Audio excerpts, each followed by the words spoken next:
I don't really understand what I'm about to say, but the purpose of living might be to actualize yourself.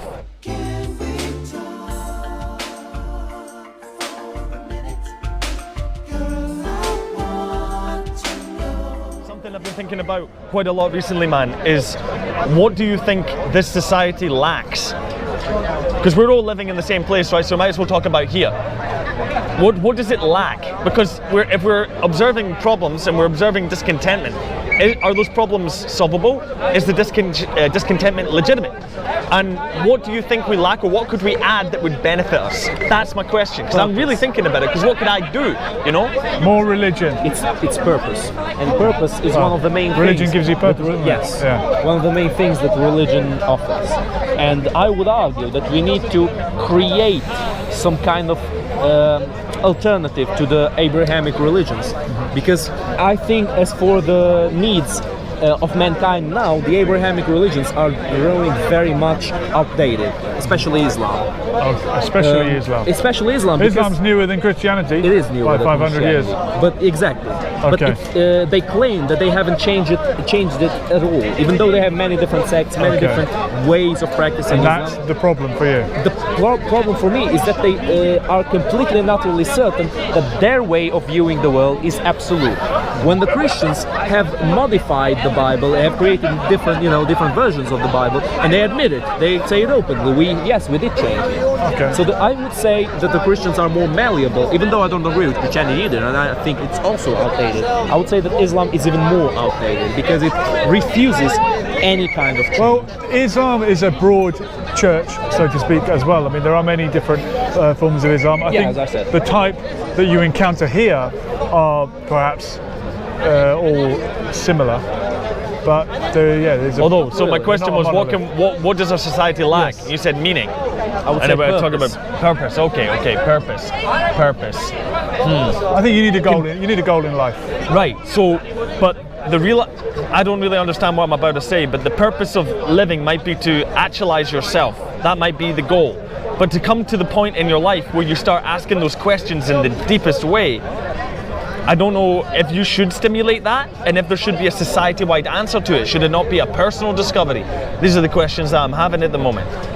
You understand me? You understand my question? Yeah. Like, because somebody's realization that they're alive, they're going to die, they don't know what they are, they don't know where they are, they don't know what the purpose of anything is. These are great, really powerful questions. They can cause great trauma if you're not ready for them, Ken. Psychological trauma, like your existential angst. You understand? You said about martial arts. Right. Yeah. If you go to a traditional martial arts club, people in their gis at the beginning will line up, and they line up in grade order. And the black belt is up here, and the brown belt is here, the blue belt is here, and they can see where they want to get to. You can see you've got something to aim for. Yeah. I spent time in the occupied West Bank, under occupation.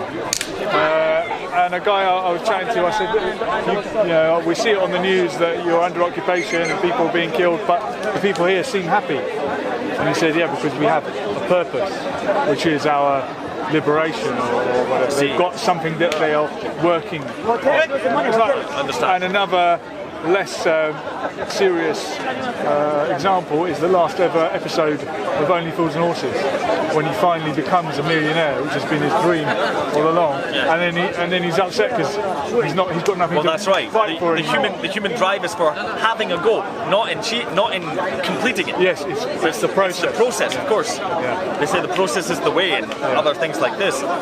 Yeah, for real. Interesting you said martial arts, because I'm reading another book at the moment. It's The Archetype of Initiation, it's called, and I need to finish it, but it's talking about these things you're saying. And when you talk about the martial arts structure, it seems to me that it's this, and maybe I'm completely wrong in my analysis, but it's like establishing a sacred space. You've got a place, you're giving it defined rules. You cannot participate unless you go with those rules. There's a structure, there's an order, there's ritual elders. That's incredible. I never conceived that before. Crisis, the big conflict with myself is in thinking, is it actually feasible to have it without a religion? Because from what I'm noticing, I'm trying to explain to people that there are two different ideologies that Only two? usually two main ideologies that derive into many different ideologies. The main different ideologies is the ideology of the wolves and the ideology of the sheep. That is the main thing that drives the world. The people in power and the ruled ones. You know I disagree. Well, you listen. Let me just finish this thought. And I'm constantly saying that religion is one of the most important tools in making an illusion that there is no division of ideologies. That in reality the wolves and the sheep are all the same, all men are equal, blah blah blah. But in the Roman Empire especially, we can see it very, very clearly that the distinction was there. The people in power knew what they were doing. They knew how they were using religion to control the people. Okay. They were using the Colosseum to control the people, Right. the Circus Maximus to control the people. They were masters in that. That is why the Romans are so admirable, I think. And I think the nowadays figures of power have learned with them a lot, and we can notice it in a lot of different places, like in football, for example, or with the religion. Placebos work, but once you know they're a placebo, they Exactly. You don't can work. no longer go back I think that's the problem with religion. Yes. It works if people believe in it, but people don't anymore. So we need something else to rally around. Interesting, yeah, for real. Exactly. That's the thing. Even the religious people who deny what I'm saying. I mean, obviously, I might not be So right. here's a question.